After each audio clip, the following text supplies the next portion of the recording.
Shalom, Assalamualaikum warahmatullahi wabarakatuh. Salam sejahtera bagi kita semua. Om Swastiastu, Namo Buddhaya, salam kebajikan. Yang terhormat Ketua Umum IJMA, Bapak Raffles Ginting SE MAK,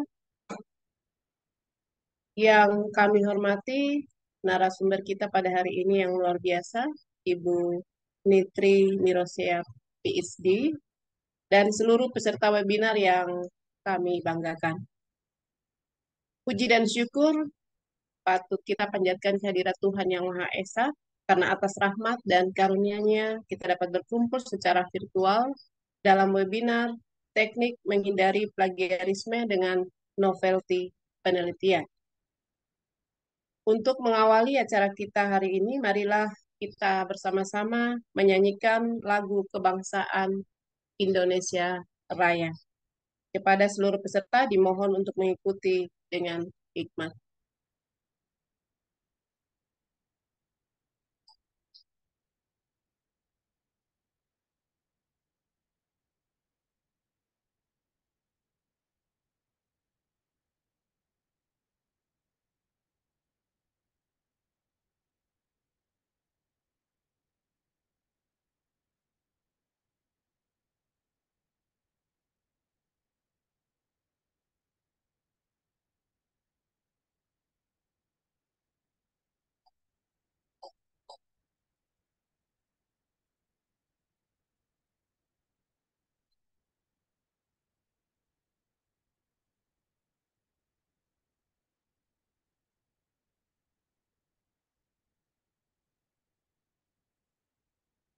Silakan operator, lagu kebangsaan Indonesia Raya.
Terima kasih. Selanjutnya kita akan mendengarkan pembacaan profil ITSMA oleh Ibu Dr. Lucy. Kepada Ibu Dr. Lucy, disilahkan. Baik, terima kasih atas kesempatannya. Assalamualaikum warahmatullahi wabarakatuh. Selamat siang, Om Swastiastu, Namo Buddhaya, salam kebajikan. Perkenalkan, saya Lucy akan membacakan terkait dengan profil IJMA yang merupakan singkatan dari Ikatan Cendekiawan Muda Akuntansi dengan memiliki moto bersatu, bersinergi, berkolaborasi. Di dalam sambutan Ketua Umum IJMA, Bapak Raffles Ginting SEMAK, IJMA hadir di tengah perkembangan pesat dan tantangan di bidang akuntansi modern, di mana peran akademisi muda sangat vital dalam meneliti, mengajar, dan mengembangkan pendekatan baru yang relevan dengan kebutuhan industri dan masyarakat. Jadi melalui berbagai program seperti Lokakarya, penelitian bersama, IJMA berkomitmen untuk mendukung anggotanya dalam menghasilkan karya akademik yang berdampak dan inovatif. Next, Pak. Adapun timeline-nya IJMA pertama kali dibentuk di bulan April 2018 melalui perbincangan sederhana beberapa dosen muda akuntansi. Kemudian Mei pembuatan grup WA sampai akhirnya di bulan Maret 2021 itu mendirikan organisasi. Kemudian pada bulan Oktober 2021 IJMA dilahirkan di Universitas Tanjung Pura Pontianak. IJMA sudah mengadakan Dies Natalis 3 kali. Yang pertama 2022 di Universitas Pancasila Jakarta, kemudian Dies kedua di BINUS University Tangerang, yang ketiga itu di UPN Yogyakarta tahun lalu di bulan yang Oktober.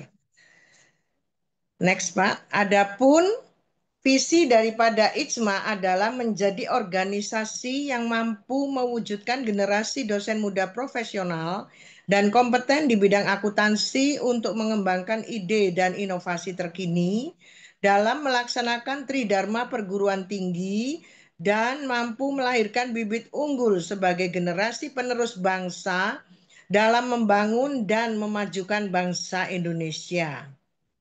Next, adapun ada 8 misi dari IJMA. Yang pertama, memperlengkapi dosen akuntansi dalam pelatihan profesional dosen dalam melaksanakan tridharma perguruan tinggi yang beriman dan bertakwa kepada Tuhan Yang Maha Esa.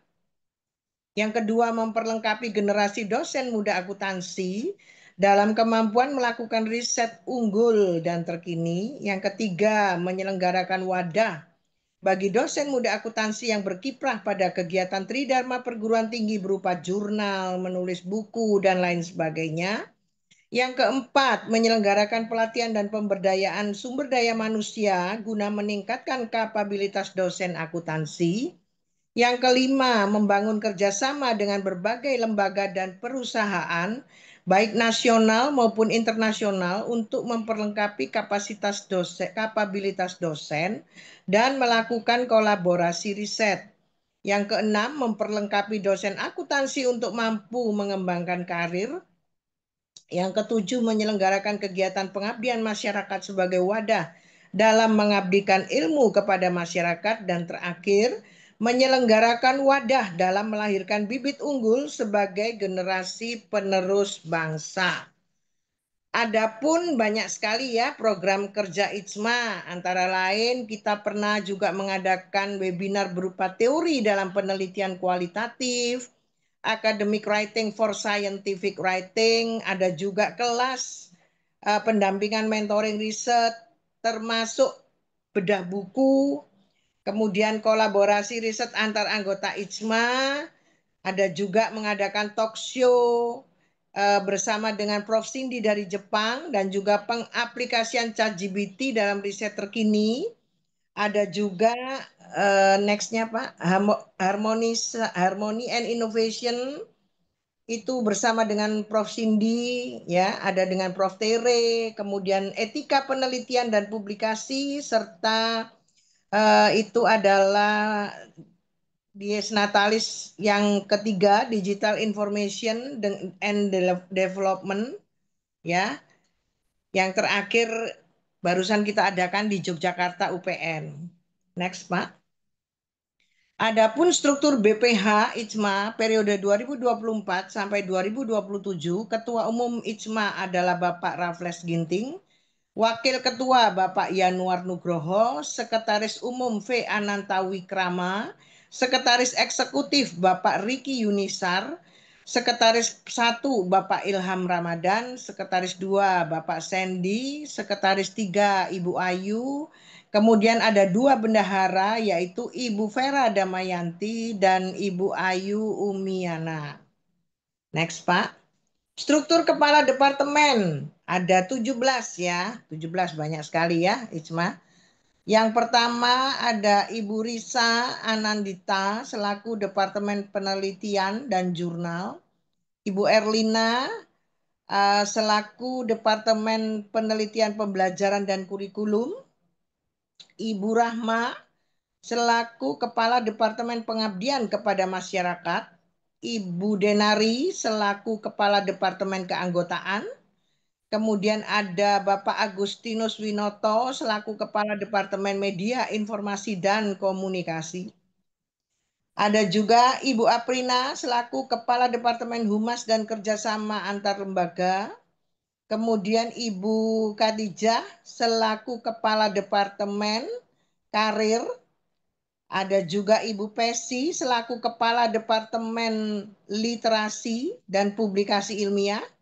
Ibu Eka selaku Kepala Departemen Mitra Usaha, Bapak Dokman selaku Kepala Departemen Jurnal, Ibu Windy Ariesti selaku Kepala Departemen Pusat Data, ada Ibu Dr. Dian selaku Kepala Departemen Sosial, Ibu Elsa selaku Kepala Departemen Penulisan dan Penerbitan Buku, Ibu Sri Kalimah selaku Kepala Departemen Penalaran dan Keilmuan, Ibu Triana selaku Kepala Departemen Organisasi Kelembagaan dan SDM, Ibu Elga selaku Kepala Departemen untuk Urusan Luar Negeri dan Internasional, Bapak Tabariski terakhir sebagai Kepala Bidang Kategori Kewilayahan. Ada juga 5 ketua tim kerja IJMA, yaitu yang pertama saya sendiri selaku tim kerja bedah buku. Kemudian ada Ibu Melani, itu selaku tim kerja Satgas Pendidikan dan Anti Korupsi. Ibu Yuliana selaku tim kerja Satgas PPKS. Ada Ibu Dr. Nurmala Ahmar selaku Ketua Tim Pengelola Komite Etik. Dan terakhir, Ibu Wiwit Irawati selaku Ketua Tim Perencanaan Strategis. Kemudian ISMA juga memiliki 13 struktur koordinator wilayah.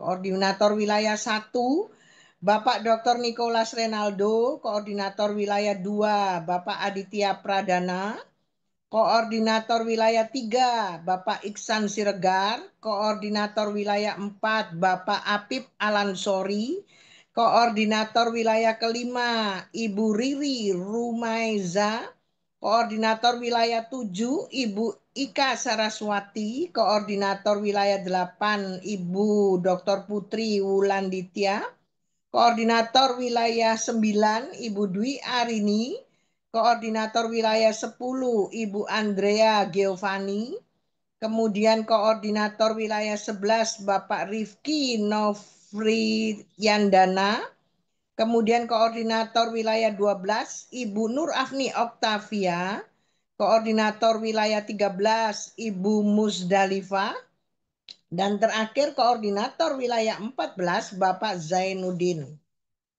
Silahkan yang ingin dan penasaran dengan IJMA dan ingin bergabung dengan IJMA, untuk yang baru silahkan menghubungi bit.ly daftar IJMA 2025 dengan kontak personnya Ibu Dwi Rani Fauzi Lestari dengan nomor handphone 0882 1846 2910.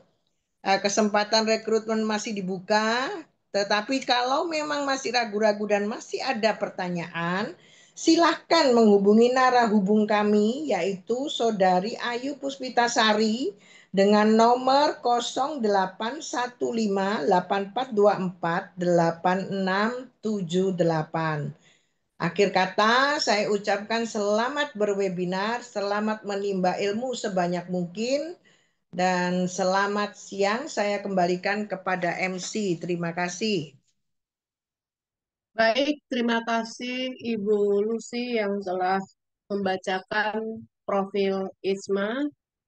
Selanjutnya kita akan mendengarkan sambutan dari Ketua Umum ISMA yang dalam hal ini akan diwakili oleh Wakil Ketua ISMA, yaitu Bapak Yanuar Nugroho. Kepada Bapak Yanuar Nugroho, disilakan. Baik, terima kasih Bu Margareta dan Bu Lucy atas penyampaian yang luar biasa dan pengantarnya ini. Baik, Bismillahirrahmanirrahim. Assalamualaikum warahmatullahi wabarakatuh. Selamat siang dan salam sejahtera bagi kita semua. Yang terhormat, narasumber kita pada hari ini luar biasa. Kita kehadiran Bu Nitri. Selamat siang Bu Nitri, Mirosea, salam kenal. Bu Nitri Mirosea, PhD, dan juga moderator kita ini yang luar biasa ini ya. Tampaknya itu sangat fresh ini Pak Made Aristia Prayudi. Ya, selamat siang Pak Made. Sehat ya Pak Made ya? Siang Mas Yanu, selamat siang. Siap, siap. Dan mungkin seluruh peserta webinar yang kami banggakan semuanya, puji syukur kita panjatkan kehadirat Tuhan Yang Maha Esa karena atas rahmat dan karunia-Nya akhirnya kita sekali lagi Bapak Ibu sekalian atau mungkin ada dari mahasiswa yang juga bergabung, kita berjumpa lagi dalam kegiatan IJMA. Dan siang hari ini dengan penuh rasa hormat juga kami sampaikan dan apresiasi yang luar biasanya kepada seluruh panitia yang telah luar biasa. Mungkin banyak yang juga sedang menjalankan ibadah puasa Ramadan ini ya, dan juga mungkin sambil tetap meluangkan waktunya untuk berpartisipasi dan juga memberikan kegiatan yang bermanfaat, khususnya pada kegiatan pada siang hari ini. Bapak Ibu sekalian dan juga adik-adik mahasiswa yang turut bergabung pada kegiatan IJMA pada siang hari ini, tentunya dalam dunia akademik dan riset tentunya khususnya, plagiarisme memang menjadi salah satu tantangan yang cukup besar yang dapat mengancam dari integritas keilmuan ya. Nah, oleh karena itu tema kita pada siang hari ini sangat menarik tentang teknik menghindari plagiarisme serta bagaimana menghasilkan novelty dalam penelitian. Menjadi hal yang sangat penting khususnya bagi kita akademisi, peneliti maupun mahasiswa, sehingga harapannya nanti dapat memberikan banyak gambaran, kemudian keterampilan praktis mungkin dalam menghasilkan riset yang orisinal dan juga yang berkualitas. Nah, siang hari ini kesempatan yang luar biasa, Bu Nitri akan berbagi ilmu dan juga pengalamannya kepada kita semua yang nanti juga akan dipandu oleh Bapak Dr. Made Aristia Prayudi untuk akan membawakan jalannya diskusi kita yang nantinya juga akan memandu Bapak Ibu sekalian dan adik-adik mahasiswa untuk bertukar wawasan khususnya terkait dengan kegiatan tema kita yang menarik siang hari ini. Sebagai organisasi tentunya IJMA berkomitmen dalam meningkatkan kualitas keilmuan dan profesionalisme sehingga kegiatan-kegiatan edukatif seperti ini yang relevan juga dengan kebutuhan era saat ini juga, sehingga kami berharap adanya webinar siang hari ini juga dapat menjadi langkah bagi kita semua untuk nantinya bisa lebih serius, lebih menjaga integritas akademik, serta bisa menghasilkan penelitian-penelitian yang bermanfaat bagi masyarakat dan pengembangan ilmu pengetahuan. Akhir kata, saya mengucapkan selamat mengikuti webinar kepada seluruh peserta. Semoga acara ini bisa memberikan banyak kebermanfaatan bagi kita semuanya. Saya kembalikan ke Bu Margareta. Assalamualaikum warahmatullahi wabarakatuh. Terima kasih.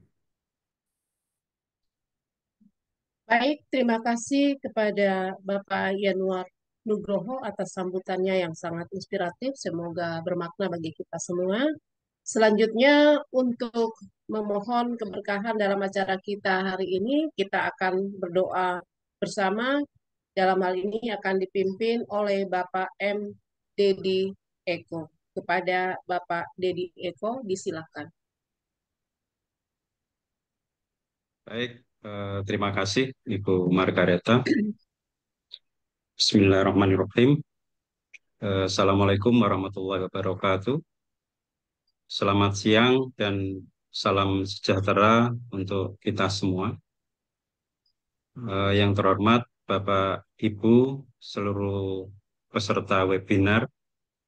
Sebelum kita memulai acara webinar pada siang hari ini, marilah kita menundukkan kepala sejenak, berharap agar kegiatan kita ini diberikan kelancaran, kesuksesan, dan membawa manfaat bagi kita semua. Segala puji dan syukur kita panjatkan kehadirat Tuhan Yang Maha Esa, yang berkat rahmat dan hidayahnya kita semua dapat berkumpul pada forum ini dalam keadaan sehat walafiat, tidak kurang suatu apa, dalam rangka mengikuti acara webinar teknik menghindari plagiarisme dengan novelty penelitian. Ya Allah, Tuhan yang Maha Pengasih dan Maha Penyayang, pada kesempatan yang mulia ini, kami bersyukur atas segala nikmat yang telah Engkau berikan, khususnya nikmat sehat dan kebersamaan yang memampukan kami untuk hadir bersama pada forum webinar ini. Ya Allah, ya Tuhan kami memohon ridho dan keberkahan-Mu atas acara yang akan kami laksanakan pada siang hari ini. Limpahkanlah rahmat dan kasih sayang-Mu, sehingga seluruh rangkaian acara webinar pagi ini, siang ini, dapat berjalan dengan lancar, tertib, dan membawa manfaat. Ya Allah, Tuhan yang Maha Mengetahui, kami memohon kepadamu, jadikanlah momen webinar ini sebagai momentum bagi kami untuk memperbaiki langkah-langkah kami dalam mengembangkan keilmuan di bidang akuntansi, khususnya di kalangan cendekiawan muda, para akuntan, serta bimbinglah kami agar dapat terus berupaya, berinovasi, serta berkarya demi kemajuan pendidikan, profesi, dan bangsa kami. Jadikanlah kami pendidik yang tidak hanya unggul dalam ilmu pengetahuan, akan tetapi juga senantiasa berpegang teguh pada nilai-nilai moral, karakter, etika, dan tanggung jawab sosial. Ya Allah, Tuhan yang Maha Pengampun, jadikanlah kami insan yang senantiasa bersyukur dan ikhlas dalam mengemban amanah dan tanggung jawab kami. Limpahkanlah kepada kami ilmu yang bermanfaat, serta curahkanlah keberkahan-Mu kepada setiap orang yang terlibat dalam penyelenggaraan kegiatan ini. Ya Allah, berkatilah dan kasihilah hamba-Mu yang lemah ini. Rabbana atina fid dunya hasanah wa fil akhirati hasanah wa qina adzabannar. Demikian, kurang lebihnya mohon maaf. Assalamualaikum warahmatullahi wabarakatuh. Terima kasih kepada Bapak M. Dedi Eko. Sebelum kita lanjut ke sesi berikutnya, kita akan melakukan sesi dokumentasi. Untuk itu kepada seluruh peserta dimohon untuk mengaktifkan kameranya, dan waktu selanjutnya saya persilakan operator untuk mengambil dokumentasi. Baik, Bapak Ibu, mohon izin saya dokumentasi ya. Akan ada 3 capture. Capture yang pertama 1, 2, 3. Baik, capture yang kedua 1, 2, 3. Baik, capture yang terakhir 1, 2, 3. Baik, saya kembalikan ke MC. Ya, terima kasih. Selanjutnya kita sebelum saya menyerahkan waktu dan layar kepada moderator, terlebih dahulu saya akan memperkenalkan moderator kita. Sebelumnya izinkan saya menyapa moderator kita dulu, Pak Dr. Made Aristia Prayudi, SA, MSc AKCE. Selamat siang, Pak. Selamat siang, Ibu Ya, Margareta. salam kenal. Salam kenal. Baik, ya. Selanjutnya izinkan saya untuk membacakan CV beliau. Mungkin bisa ditampilkan. Ya. Dr. Made Aristia Prayudi, SE, MSc, AK, CA. Ini beliau lahir di Singaraja, Bali pada tanggal 21 September 1988 dan saat ini beliau sebagai dosen tetap di Universitas Ganesha. Beliau menempuh pendidikan S1 Sarjana Akuntansi mulai tahun 2007 hingga 2011 di Universitas Airlangga dan sebagai salah satu penerima beasiswa S1 Putra Sampurna Foundation Intake 2007. Kemudian beliau melanjutkan program pendidikan profesi akuntansi pada tahun 2011 hingga tahun 2012 di Universitas Pendidikan Ganesha dan selanjutnya melanjutkan S2 program Magister Akuntansi di Universitas Gadjah Mada tahun 2012 sampai dengan tahun 2014 dan beliau sebagai salah satu penerima beasiswa riset S2 program in Search of Balance Batch 2. Kemudian beliau melanjutkan program Doktor Ilmu Akuntansi tahun 2021 hingga 2024 di Universitas Brawijaya dan juga sebagai penerima beasiswa pendidikan Indonesia 2021. Beliau mempunyai begitu banyak pengalaman yang bisa kita lihat. Yang pertama, sebagai Sekretaris Dewan Pengawas Universitas Pendidikan Ganesha mulai tahun 2024 sampai dengan saat ini. Kemudian Ketua Galeri Publikasi Ilmiah Fakultas Ekonomi Universitas Pendidikan Ganesha tahun 2024 sampai dengan saat ini. Kemudian Reviewer Jurnal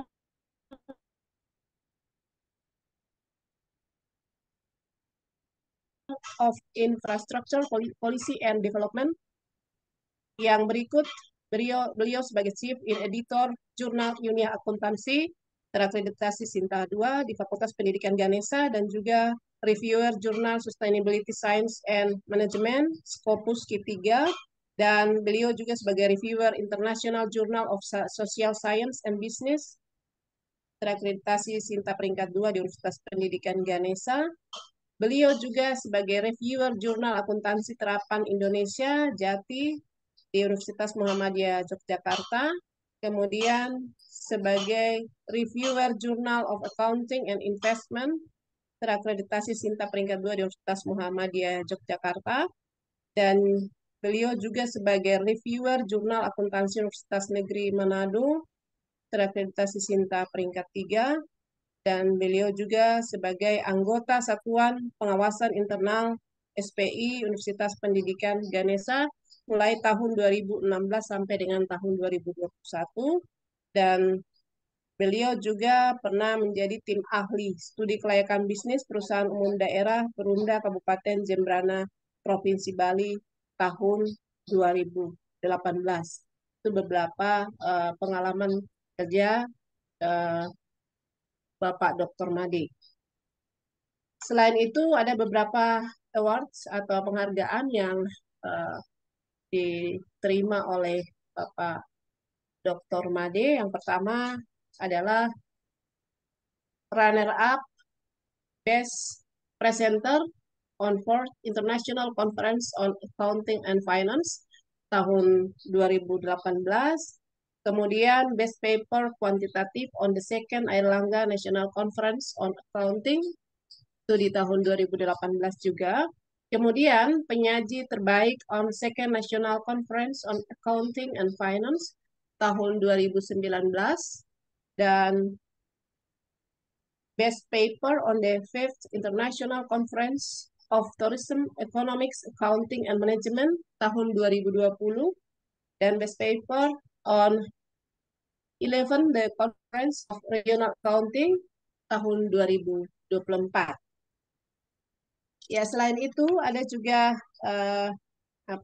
sertifikasi atau qualification dari Bapak Dr. Made. Yang pertama, Bapak Dr. Made ini merupakan salah satu anggota utama IAI mulai tahun 2017 sampai dengan sekarang.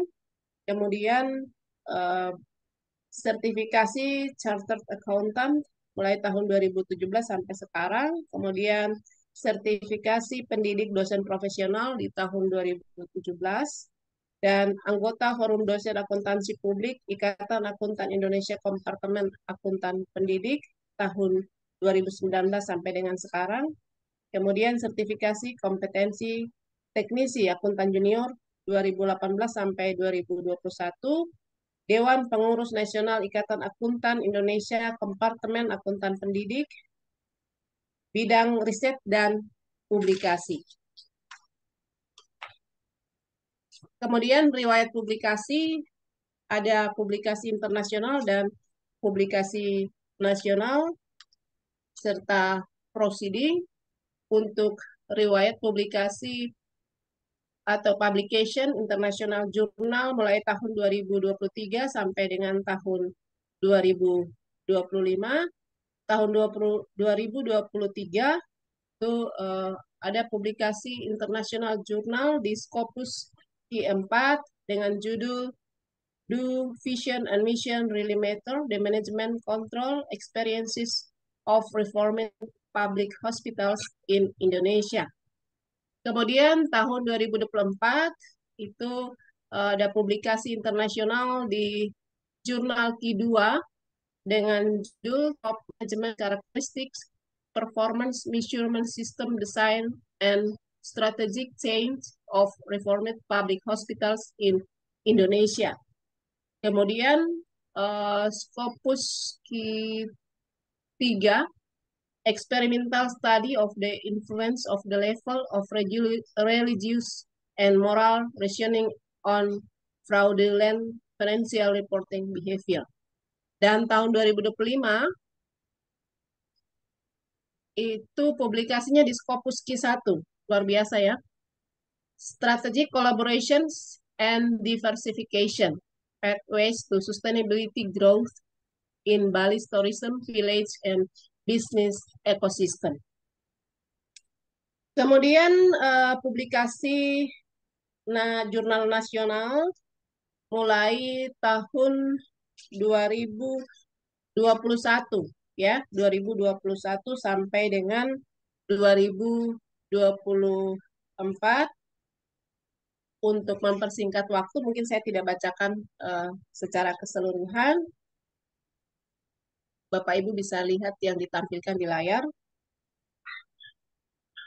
Kemudian ada proceeding of national atau seminar international seminar mulai tahun 2021 sampai dengan 2023. Dan tahun 2023 ada book chapter dengan judul Beyond Hybrid Management and Accounting Control in Public Hospital. Ya, demikian CV dari Dr. Made Aristia Prayudi, SE MSc, AK CA. Mohon maaf bila ada kesalahan membaca, Pak. Iya. Waktu selanjutnya waktu dan layar saya serahkan sepenuhnya kepada Bapak selaku moderator. Kepada Bapak, silakan.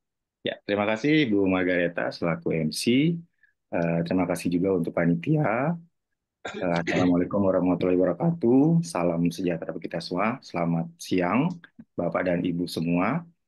Selamat siang saya ucapkan kepada seluruh peserta webinar hari ini.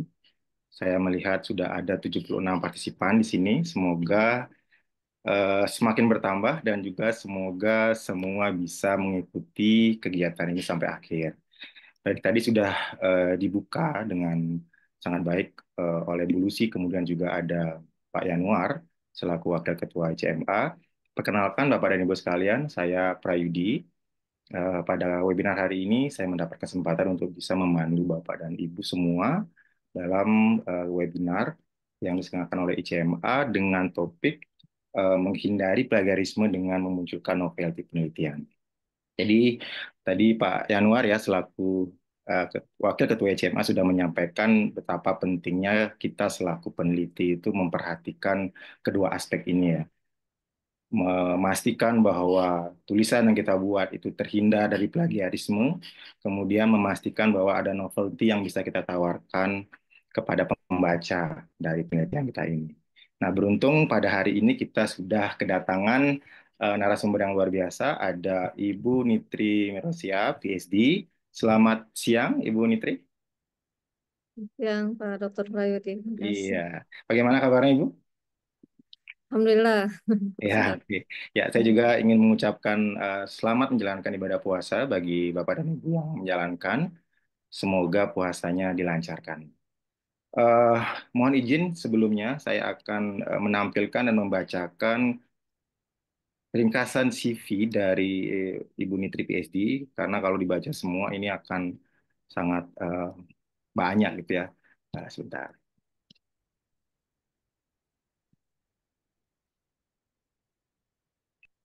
Oke.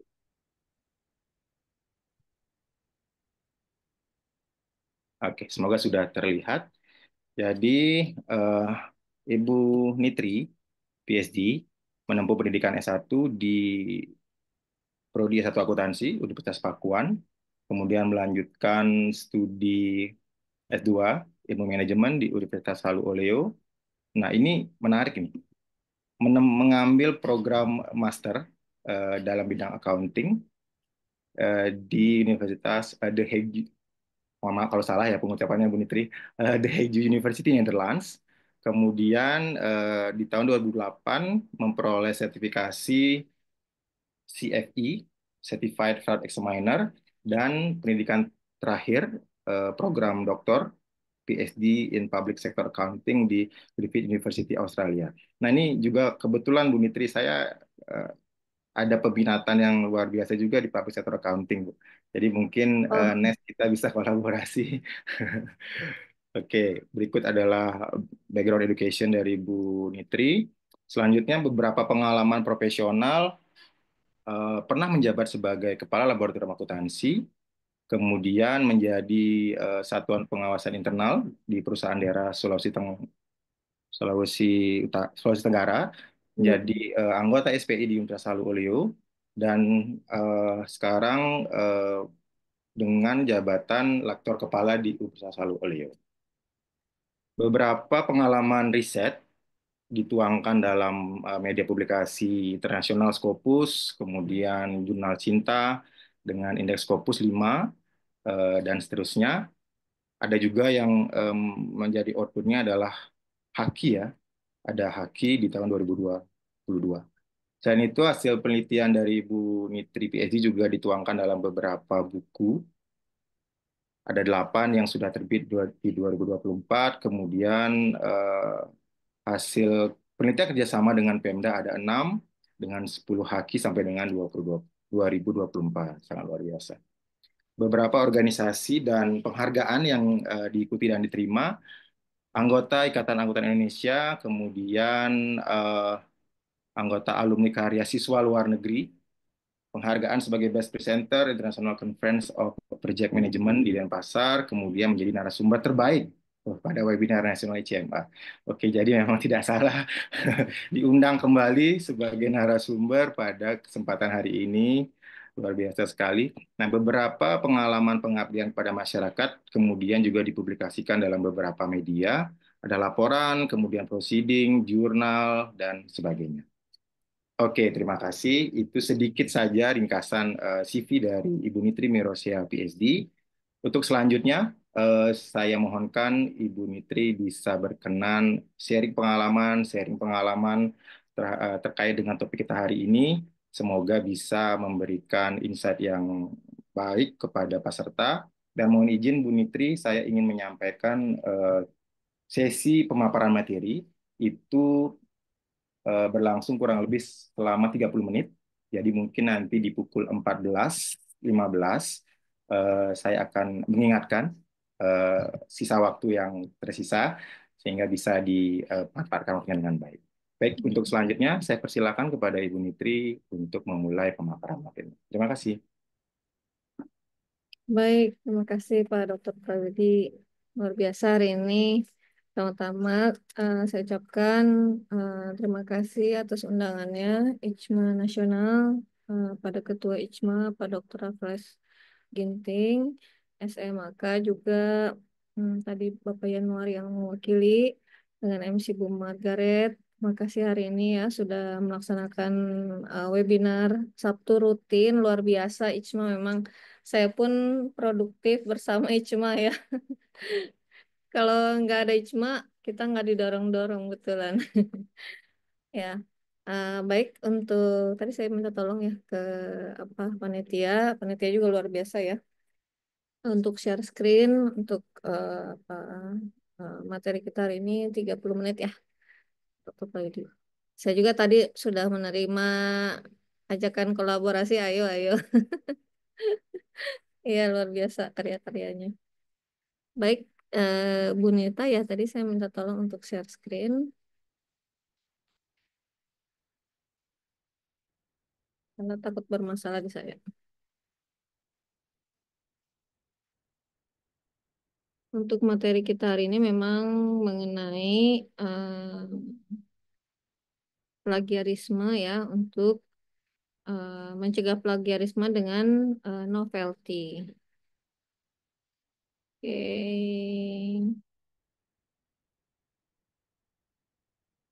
mungkin sambil nunggu ya. Teknik pencegahan plagiarisme ya. Teknik pencegahan plagiarisme menggunakan novelty ini mungkin sambil tunggu ditayangkan. Oke, mohon maaf Ibu, berarti ditayangkan. Oh, oke, sudah. Iya, Terima mungkin kasih. sambil ya. Oke ya, saya juga ikut menyapa. Terima kasih yang sudah bergabung, partisipan pasti dari seluruh Indonesia ini ya. Tadi saya lihat sudah banyak juga ya, mungkin yang sudah dokter juga, senior gitu ya, master, mahasiswa juga mungkin ya, rekan-rekan IJMA. Jadi kita sharing saja ya, bagaimana kita meningkatkan kualitas dari karya ilmiah kita atau artikel-artikel atau cara pembimbingan gitu ya. Yang membimbingnya satu S2 S3 mungkin sudah apa di dalam partisipan ini. Jadi kita di sini yang pertama adalah dua hal ya, plagiarismenya sendiri dan novelty-nya. Oke, terima kasih ya saya Nitri Manusia dari Universitas Haloleo. Senang sekali bisa sharing untuk hari ini. Baik, berikutnya. Nah, jadi kembali kita mengingatkan ya, plagiarisme itu ruang lingkupnya atau skopnya itu dari kita mengutip kata-kata atau kalimat orang lain tanpa menggunakan tanda kutip.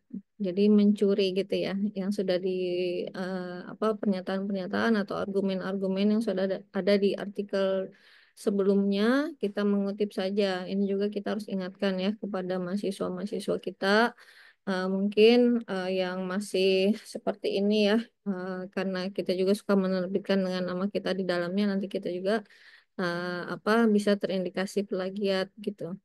Atau ketika diturnitin plagiat kita tinggi begitu ya. Nah itu atau menggunakan gagasan, pandangan atau teori orang lain tanpa menyebutkan identitas sumbernya. Kemudian menggunakan fakta, data, informasi tanpa menyebutkan identitas sumbernya juga, menggunakan apa footnote ya, sumber. Kemudian mengakui tulisan orang lain sebagai tulisan sendiri. Kemudian melakukan paraphrase ya, mengubah kalimat orang lain ke dalam susunan tanpa menyebutkan identitas sumbernya. Kita sudah memparaphrase tapi kita tidak menyebutkan sumbernya. Menyerahkan suatu karya ilmiah yang dihasilkan ya atau telah dipublikasikan oleh pihak lain seolah-olah itu karya sendiri begitu ya. Eh, itu dengan sadar atau tidak sadar nggak boleh gitu ya. Oke, next. Nah, jenis plagiarisme itu sendiri adalah tiga jenis utama ya.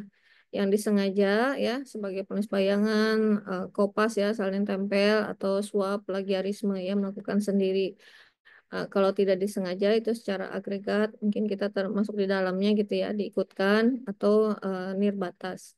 Kemudian yang samar, plagiarisme samar adalah dalam referensi, dalam citasi dan dalam bibliografi. Oke, next. Nah, kita lihat self plagiarism itu mempublikasikan karya tulis yang sama yang telah diterbitkan. Ini kita apa, belajar ya dari tadi ya untuk meningkatkan apa kredibilitas kita sebagai akademisi. Ini juga self plagiarism itu ada juga kasus nasional ya yang telah terjadi, itu bisa berdampak signifikan gitu ya. Nah, ini misalnya mempublikasikan karya tulis yang sama yang telah diterbitkan di tempat lain ya. Jadi itu secara sadar kita apa kalau sudah diterbitkan kita nulis lagi yang lain gitu ya, jangan diterbitkan ulang atau yang dulu diterbitkan kembali gitu ya. Kemudian penerbitan studi yang signifikan sebagai studi yang lebih kecil gitu ya, dipecah-pecah begitu untuk meningkatkan jumlah publikasi daripada studi yang besar ya. Nah, kemudian menggunakan kembali bagian dari suatu tulisan sebelumnya, baik teks yang diterbitkan atau tidak diterbitkan gitu ya.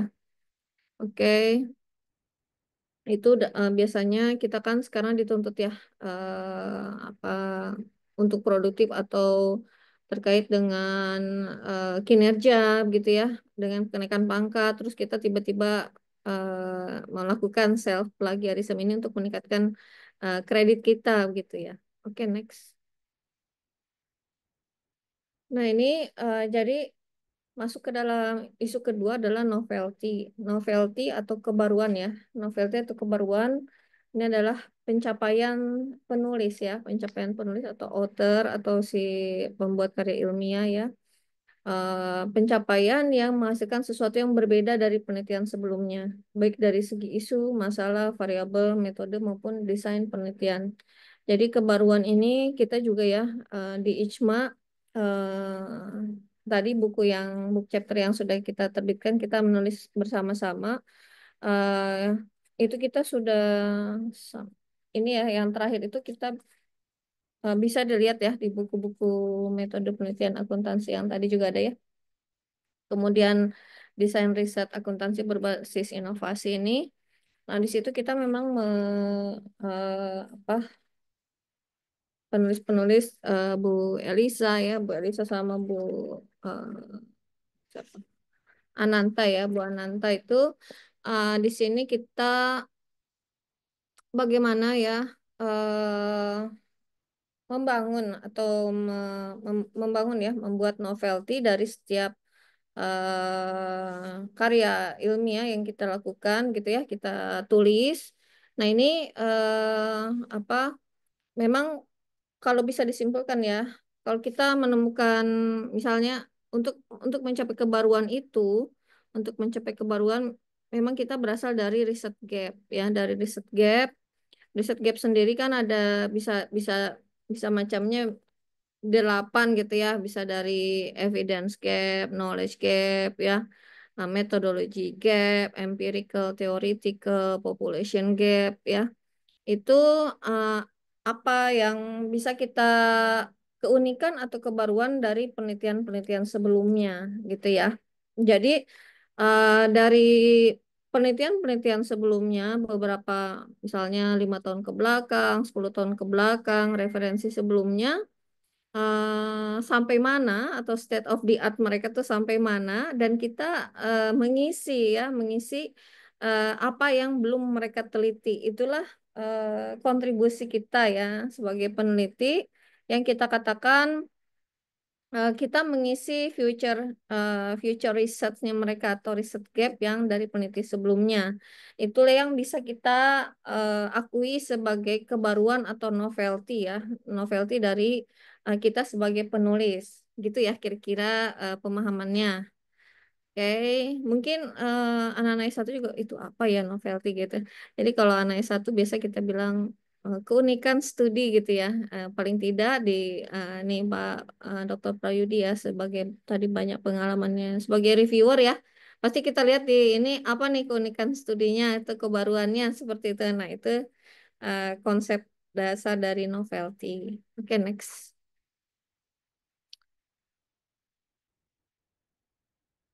Oke. Nah, apa pentingnya kebaruan itu dalam penelitian ya? Nah, itu tadi kita sebagai filling the gap gitu ya, filling the gap atau memberikan kontribusi bagi apa nih minatnya ya, mahasiswa misalnya dalam riset media sosial gitu ya, atau penggunaan digitalisasi, apa kontribusinya ya. Kemudian kemudian kita ya di bidang apa, misalnya bidang audit, bidang UMKM, bidang sektor publik. Nah, kita ingin dengan apa ya kebaruan itu atau inovasi atau pada riset yang terbaru pada pada fenomena sekarang apa kontribusi kita ya melakukan misalnya kita sudah apa melihat fenomena di masyarakat misalnya timur gitu ya itu kan berbeda ya misalnya Sutra dengan Bali kan berbeda gitu misalnya Sutra dengan Jawa itu berbeda nah itu atau lokal wisdomnya ya dari penelitian-penelitian itu kita memberikan perkembangan atau kontribusi yang nyata pada keilmuan pada research area masing-masing begitu. Nah, ini menentukan kebaruan bukanlah hal yang mudah karena semua berangkat ya dari penelitian-penelitian yang sudah publish. Artinya kita harus memetakan secara sistematis dan itu biasanya bab sendiri gitu ya kalau kita nulis apa riset-riset anak master ya. Bahkan riset anak S1 pun harus ada sendiri kerangka pikirnya, kemudian apa celahnya gitu ya, riset gapnya apa yang mau diteliti menjadi rumusan masalah. Nah itu seperti itulah konsep kebaruan itu gitu ya. Jadi tidak mudah, artinya harus dilakukan secara sistematis gitu ya. Eh, secara mendalam terhadap penelitian-penelitian sebelumnya. Jadi previous reference menghasilkan state of the art, baru riset gap begitu ya sistematiknya. Oke, next. Nah, kemudian apa permasalahan atau isu dalam menentukan kebaruan ya? Eh, nah ini penelitian yang baik atau qualified begitu ya, yang tadi ya tembus-tembus Scopus ya, tembus-tembus jurnal bereputasi itu memang harus berangkat dari kebaruan atau isu yang bisa memberikan kontribusi atau solusi kepada permasalahan apakah di praktikal, apakah di knowledge gap, apakah di industri begitu ya. Uh, itu sehingga menjadi solusi ya atau relevan dengan bidang-bidang yang terkini begitu ya. Ada kebaruan, ada apa jawaban dari relevan dengan perkembangan masyarakat begitu. Kemudian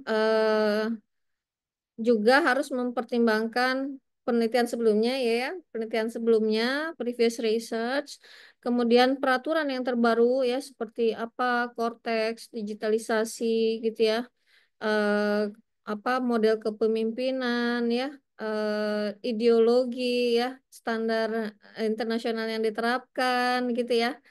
Nah, kemudian itu dari previous research, dari regulasi, dari standar akuntansi, atau dari metode penelitian yang berbeda ya. Metode penelitian yang berbeda itu bisa dari alat analisisnya, sampel dan populasinya, kemudian yang menarik dari model digitalisasi sekarang ya, misalnya penggunaan AI seperti itu ya.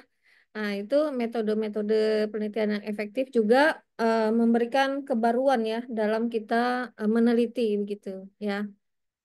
Oke, next. Nah, kriteria dan tujuan novelty kriterianya adalah dalam kita membuat kebaruan, kita harus menyajikan informasi dan pengetahuan yang belum pernah ada. Nah, caranya itu dengan kita meneliti di waktu sekarang gitu ya 2025 ini apa kejadiannya gitu kan ya. Biasanya saya dekat ya sama anak bimbingan yang anak S1 yang memang kayak masih polos gitu ya. Mereka ambil riset-riset yang lama gitu kan, kopasan untuk skripsi atau ya anak S2 yang memang praktikal, artinya mereka praktisioner, terus gimana nih caranya membuat riset gitu ya. Terus mereka juga nggak terlalu bukan akademisi misalnya ya. Nah, mereka suka ambil apa referensi yang sudah lama karena ya ambil saja yang ada gitu kan ya. Nah, ini kita ingatkan bahwa kita adalah di tahun 2025 misalnya ya. Sedangkan apa ya? Sedangkan kita misalnya perbankan ya, perbankan kita ada di 2025, kita ajarkan mahasiswa buku 2025, di praktisinya sudah beda ya, di industri perbankan itu sudah jauh sekali dibandingkan dengan buku. Nah, permasalahan itu kan kita berangkat dari masyarakat ya, dari industri, dari praktisi begitu ya. Nah, ini gimana riset kita bisa berkontribusi kalau kita tidak update begitu, atau kita tidak masuk di current current issue atau current current years gitu ya. Nah, itu mungkin seperti itu ya. Jadi yang belum pernah ada itu sebetulnya dicarilah yang memang kita hadapi sekarang gitu ya. Kemudian modifikasi atau kombinasi desain penelitian sebelumnya ya. Jadi misalnya sebelumnya menggunakan sudah ada kualitatif ya, sudah mendalam, atau kita menggunakan mix method ya, atau kita menggunakan populasi yang lebih besar untuk pengambilan kesimpulan yang lebih besar ya. Nah, seperti itu desain riset ya. Kemudian melengkapi menyempurnakan penelitian terdahulu atau filling the gap itu ya, filling the gap. Kemudian menggunakan teori dalam konteks yang berbeda. Nah, ini menarik ya. Menggunakan teori dalam konteks yang berbeda itu biasanya dengan kita mengakses jurnal-jurnal yang qualified ya atau jurnal-jurnal bereputasi, kita belajar dari penulis-penulis internasional gitu ya. Karena exposure-nya berbeda gitu ya. Exposure-nya berbeda, mereka yang sudah dekat dengan industri atau sudah dekat dengan modern thinking ya, atau penerapan mereka berbeda, teori mereka juga jauh ya, biasanya jauh berbeda begitu.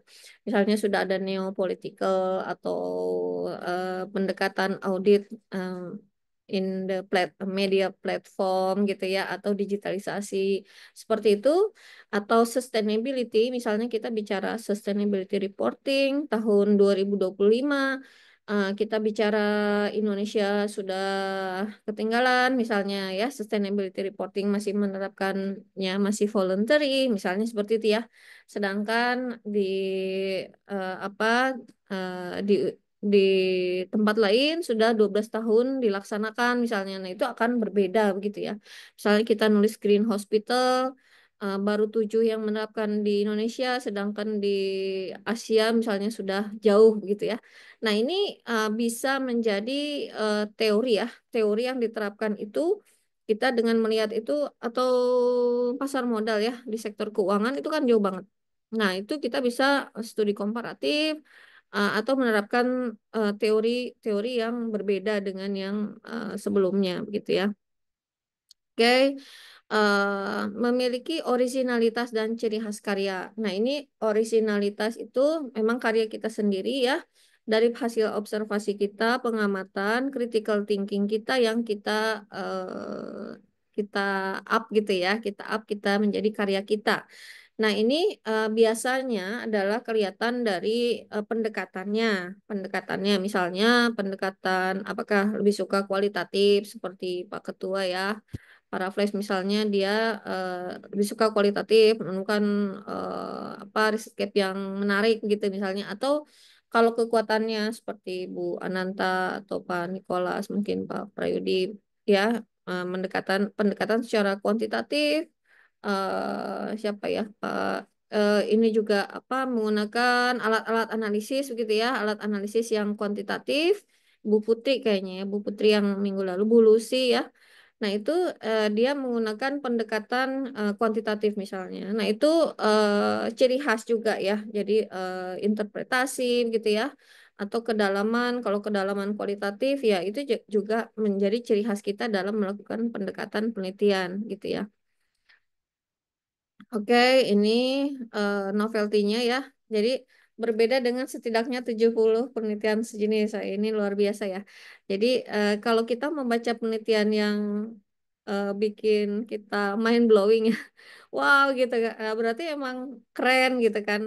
Itu tuh memang bukan penelitian yang mudah dibuat begitu ya. Jadi dari 70 penelitian kita melakukan penelitian yang berbeda, itu luar biasa ya. Kemudian sintesis teori ya, sintesis teori praktek dengan metodologi yang sistematis gitu ya. Nah, itu tadi apa teori yang relevan gitu ya. Kemudian replikasi dengan ruang lingkup, metode dan perspektif yang berbeda ya. Kemudian mengembangkan teknik baru atau lintas disiplin, multidisiplin ya, multidisiplin, misalnya pertanian dengan ekonomi ya, hubungan internasional dengan ekonomi, politik dengan ekonomi begitu ya. Kemudian menganalisis, mengkritisi, memperluas ranah ilmu ya, sebagai itu ya tadi critical thinkingnya. Apa tujuan dari kita melakukan novelty itu adalah menghasilkan kontribusi yang unik ya, kontribusi yang unik dan berharga bagi ilmu pengetahuan gitu ya. Em, Kemudian menjawab research gap dari penelitian sebelumnya. Jadi penelitian yang sampai tahun 2024 misalnya ya, sampai 2024 itu belum menemukan bagaimana UMKM melakukan digitalisasi di Indonesia misalnya ya. Nah, gitu kita misalnya atau bagaimana penerapan apa sistem informasi dalam menghadapi bencana gitu ya. Kan sekarang lebih dari 156 titik rawan banjir misalnya. Sistem informasinya tidak baik misalnya gitu ya. Nah, ini kontribusinya gimana misalnya. Seperti itu ya. Nah, ini kita di tahun 2025 ini bisa menjawab riset gap dari penelitian-penelitian sebelumnya. Memberikan perspektif baru terhadap suatu fenomena gitu ya. Jadi misalnya pertanyaannya apakah masyarakat di pedesaan itu membutuhkan digitalisasi sama seperti di perkotaan gitu ya. Nah itu ternyata iya gitu sama kebutuhannya gitu ya, tapi kesulitannya yang berbeda gitu ya. Nah ini perspektif baru terhadap suatu fenomena. Oke, next. In 5 menit lagi ya. Cara menentukan kebaruan yang pertama adalah manual ya, mind mapping gitu ya. Eh, Kemudian kerangka berpikir begitu ya. Kemudian eh, apa namanya pakai roadmap gitu ya. Nah ini secara manual ya.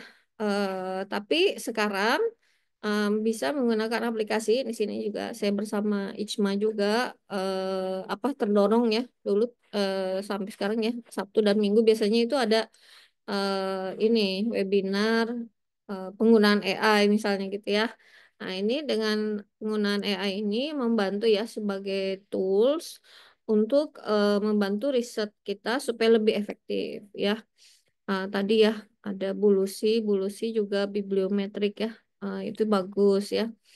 Kemudian open knowledge ini Bu Ananta ya. Bu Ananta juga pernah di dalam buku ini juga menemukan novelty menggunakan open knowledge. Itu kita bisa menggunakan apa membandingkan referensi dengan topik yang sama ya, menemukan seperti itu dengan cara yang lebih efektif ya. Kemudian site space ya, Force Viewer, bibliometrik. Nah, ini biasanya kalau rajin ikut webinarnya ya di ICMA itu ada semua gitu ya. Nah, ini aplikasi ini bukan kita menggantikan pemikiran kita menggunakan apa tools, tapi tools ini membantu kita apa lebih efektif membandingkan ya. Kalau dulu juga menemukan topik-topik, kalau nemu topik sulit itu dulu susah dapat referensinya, sekarang itu dengan AI bisa lebih mudah misalnya seperti itu. Itu ya, itu kegunaan apps-nya. Oke, next. Oke ya. Kategori novelty yang tadi ya seperti tadi ya, konsep baru, perspektif, pemikiran atau realitas yang baru. Gitu ya, realitas yang baru misalnya kalau dulu apa new normal misalnya gitu ya, new normal sekarang digitalisasi Sekarang misalnya tren China gitu ya, sebagai new industry misalnya gitu. Kemudian metode baru ya, metode baru, langkah untuk meneliti sesuatu yang baru ya. Misalnya tadi pakai mix method gitu ya. Kemudian model baru, gambaran pola atau rencana tertentu. Misalnya dulu masih menggunakan SWOT gitu ya, atau 5 strategi Porter misalnya gitu ya. Nah sekarang kita menemukan pendekatan yang lain misalnya gitu ya. Nah, fakta baru, fakta yang ditemukan atau diteliti oleh orang lain ya. Bagaimana misalnya UMKM itu menemukan atau UMKM di Indonesia ya beralih gitu ya, sehingga tidak lagi usaha mikro itu bisa bisa mandiri ya, usaha mikro menjadi usaha kecil misalnya gitu ya. Karena di negara-negara Asia lain itu sudah usaha mikro ya, mungkin mungkin 10 tahun lagi kita bisa membantu mikro itu menjadi kecil gitu ya. Lebih mandiri gitu.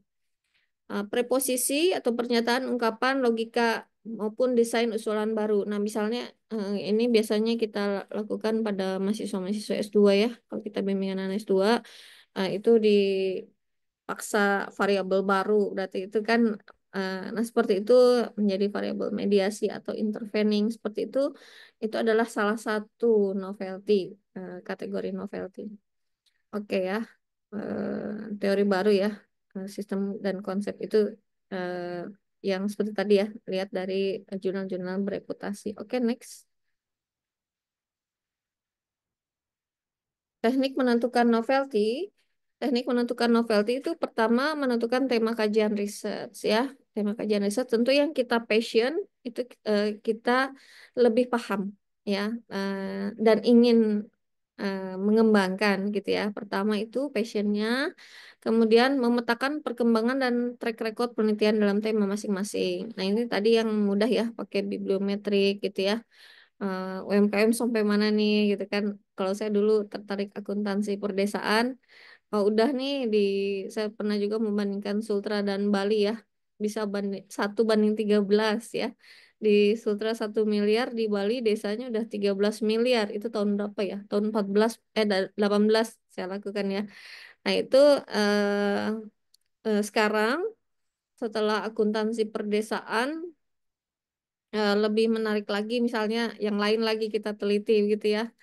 uh, Digitalisasi di public sector itu. Nah, sekarang setelah akuntansi perdesaan tadi membandingkan timur dan lainnya, apa desa lainnya, terus sekarang ini uh, perdesaan di Asia. Kita juga ikut kolaborasi ICMA, desa Indonesia dengan desa Malaysia. Di Malaysia juga masih ada desa ya, tapi ternyata ya mereka lebih sudah kena exposure yang modern gitu ya. Di Thailand juga ada desa, tapi ya itulah tahapannya berbeda gitu ya. Nah ini ya, itu masuk dalam roadmap ya. Jadi ketika kita punya roadmap penelitian kayak tadi ya, dulu saya lakukan dari tahun berapa gitu ya sampai menemukan kefokusan kita, kekhususan kita. Nah, ini kita bisa dari roadmap itu kita semakin dapat menemukan novelty atau kebaruan-kebaruan dari setiap penelitian gitu ya. Itu roadmap. Kemudian menentukan tipe kebaruan yang realistis, objektif, dan kontributif. Mungkin teman-teman setuju ya, semakin kita penelitiannya itu lebih fokus, maka lebih bisa dipahami ya oleh readers gitu ya. Jadi ketika fokus, misalnya dalam 10 variabel gitu ya, aduh fokus aja deh jadi 3 gitu. Nah itu ternyata lebih bagus misalnya gitu ya. Nah, itu lebih realistis gitu ya. Kemudian mengintegrasikan secara objektif ya, desain novelty yang direncanakan ya, sama ya. Kita sebagai misalnya dari sini teman-teman yang mayoritas dosen itu kita akan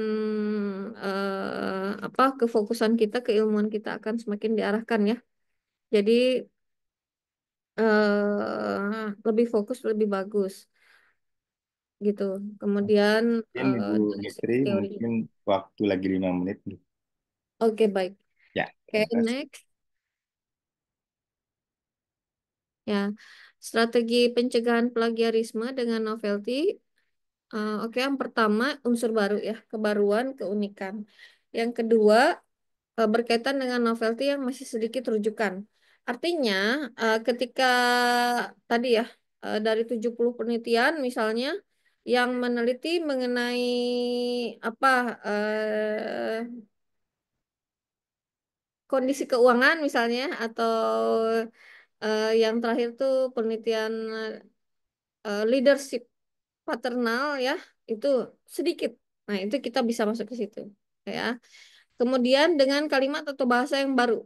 Nah, itu ya eh, paraphrase ya, paraphrase tapi apa tidak jadi kita menghindari kopasan tadi, kita menggunakan bahasa yang orisinal yang bisa mewakili kita sebagai akademisi.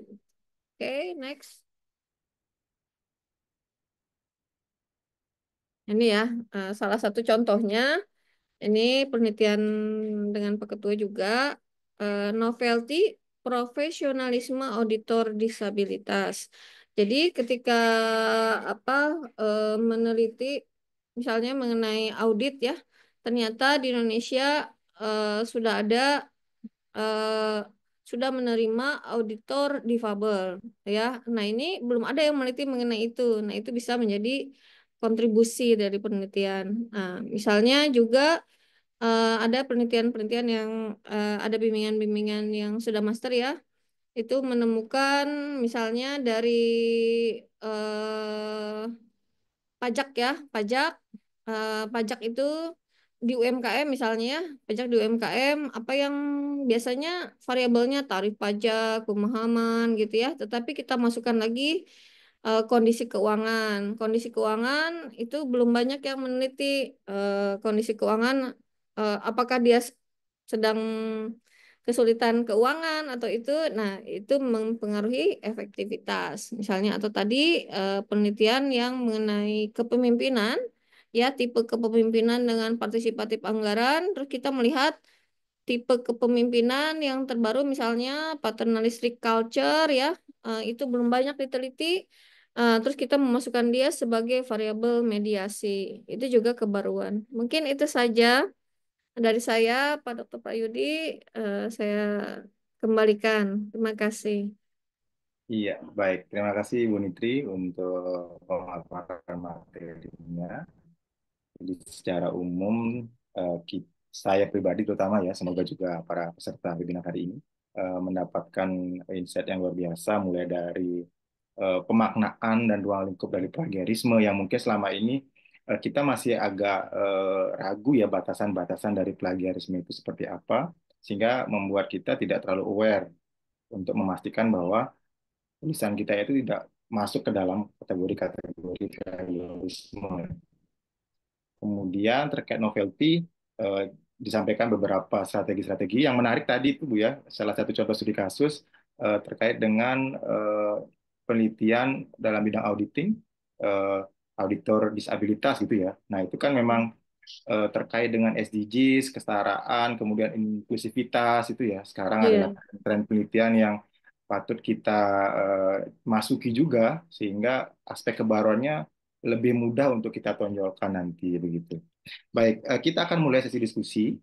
Kebetulan ini ada satu pertanyaan di kolom chat, mungkin bagi Bapak dan Ibu peserta lain, jika ada pertanyaan yang ingin disampaikan atau ada hal yang ingin didiskusikan, nanti bisa menggunakan fitur raise hand.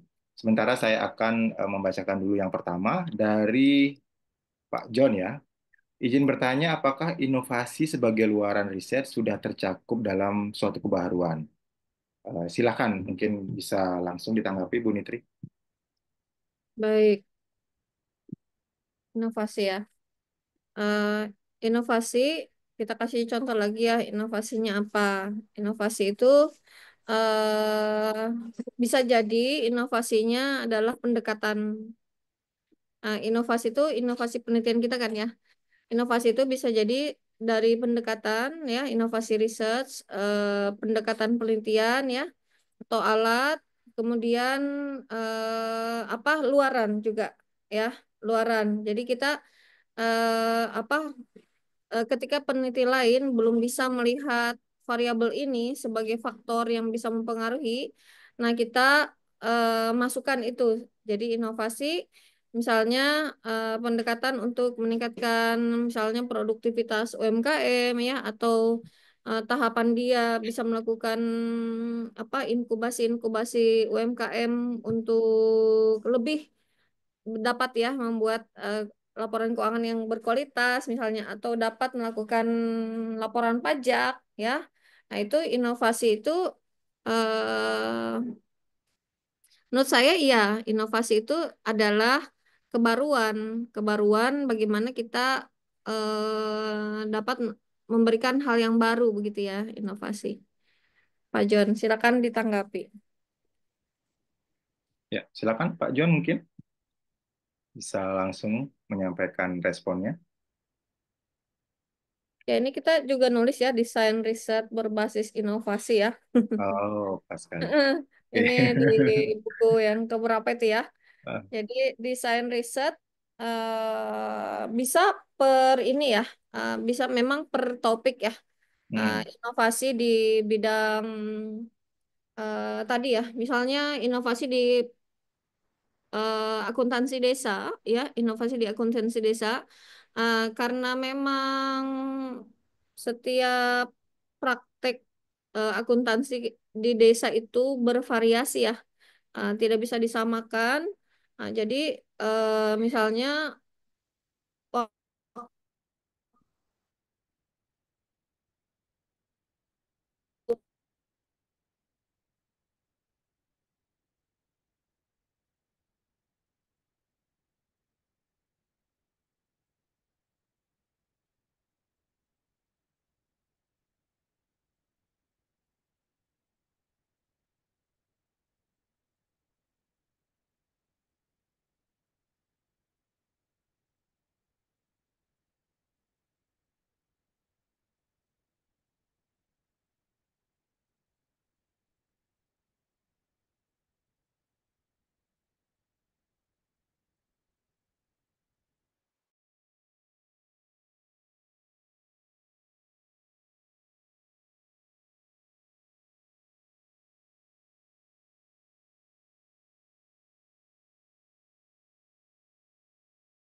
oke. Ya, eh, sepertinya ada kendala teknis di tempat Bu Putri ya. ya maaf baru kembali. Oke, oke, silakan. Ya, ya jadi inovasi itu eh, misalnya ya ketika banyak ya, karena di apa secara pribadi saya banyak turun di desa binaan gitu ya, di desa binaan atau di apa kalau di desa binaan saya banyaknya ke akuntansi keuangan desa ya. Nah, itu bagaimana pendekatan desa itu dari misalnya kepala desa ya sebagai saluran informasinya.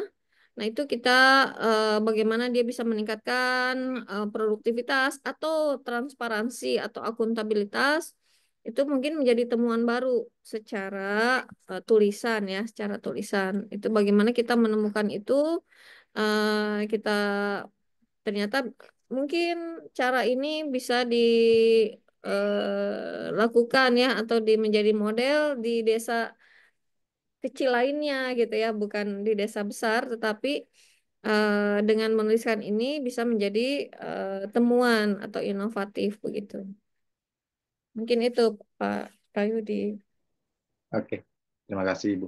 Ini kebetulan sepertinya Pak John ada kesibukan lain sehingga sudah live dari meeting.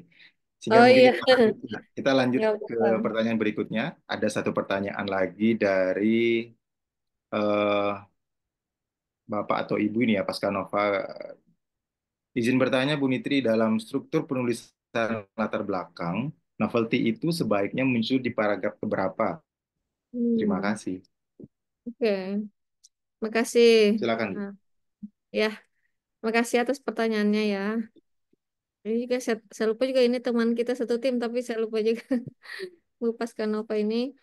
Oke, untuk kebaruan, jadi dari latar belakang itu memang pertama dari argumen-argumen terdahulu dulu ya.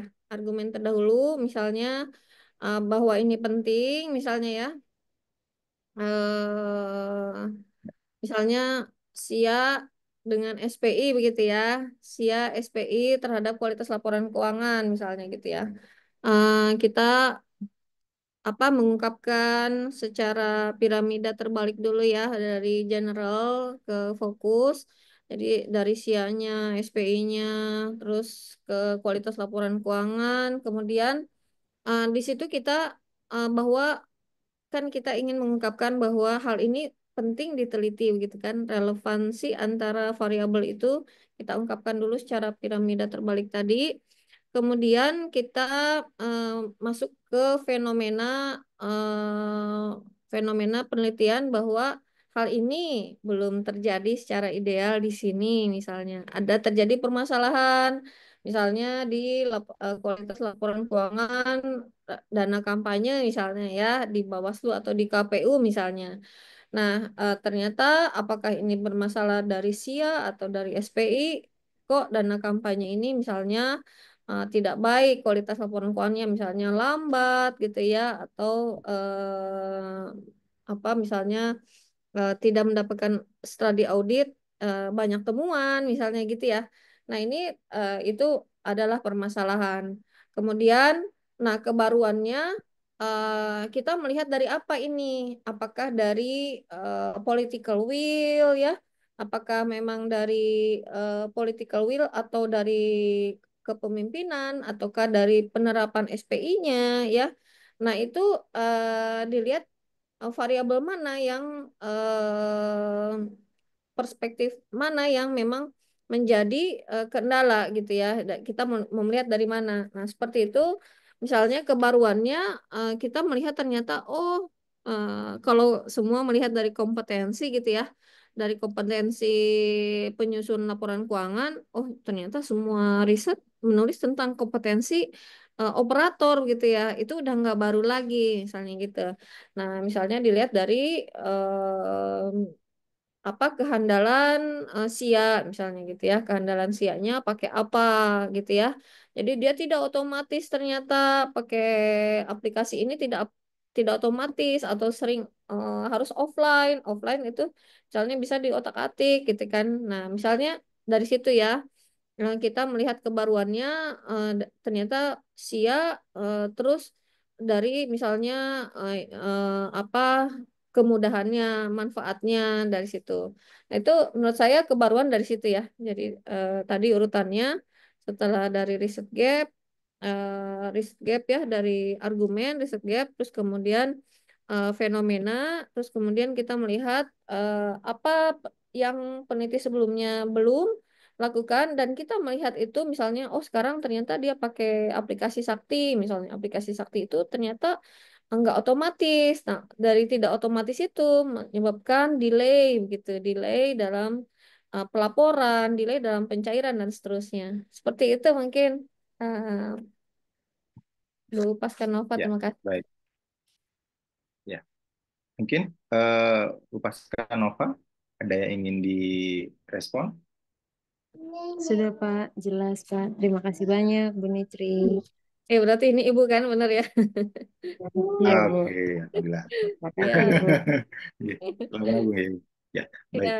Eh, ya, sudah dua pertanyaan yang kita diskusikan dan sepertinya karena berhubung waktu juga sudah mencukupi sesuai dengan rundown acara yang diberikan panitia kepada saya, maka mungkin untuk sesi diskusi saya mohon izin akhiri Bu Nitri dan Bapak Ibu Oh iya. sekalian.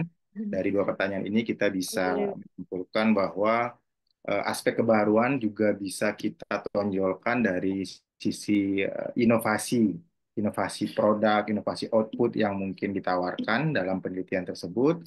Kemudian terkait dengan bagaimana teknik penyajian kebaruan dalam sebuah artikel itu kita bisa mulai secara kronologis dari bagian awal penyampaian argumen, kemudian disusul dengan riset gap, baru kemudian kita coba ungkapkan apa kebaruan dari penelitian yang kita tulis. Seperti itu ya mungkin Bu Nitri. Iya. Ya, baik. Ya. Terima kasih, sangat luar biasa pemaparan dan sharing dari Bu Nitri Nurosia PhD hari ini. Kita sudah mendapat banyak sekali insight. Semoga bisa menambah keterampilan dan pengetahuan kita dalam menyusun tulis aspek sebagai tawar keunggulan dari tulisan kita. Akhir kata, saya Yudi undur diri. Mohon maaf jika dalam pelaksanaan tugas sebagai moderator ada kekurangan, ada perkataan, tindakan yang mungkin kurang berkenan. Saya permohonkan maaf. Terima kasih kembali kepada Bu Nitri sudah memberikan waktu untuk sharing, dan tentu saja saya sangat menantikan kolaborasi Bu Nitri ya, terutama di bidang public sector accounting. Semoga bisa kita segera realisasikan. Baik, terima kasih. Saya Di tutup kontaknya Pak Yudi dengan ya. mengucapkan salam. Terima kasih Ibu. Saya tutup dengan mengucapkan salam. Assalamualaikum warahmatullahi wabarakatuh. Salam sejahtera kita semua. Selamat siang. Dan saya kembalikan kepada Bu Margareta selaku MC. Terima kasih. Terima kasih Pak Yudi. Terima kasih.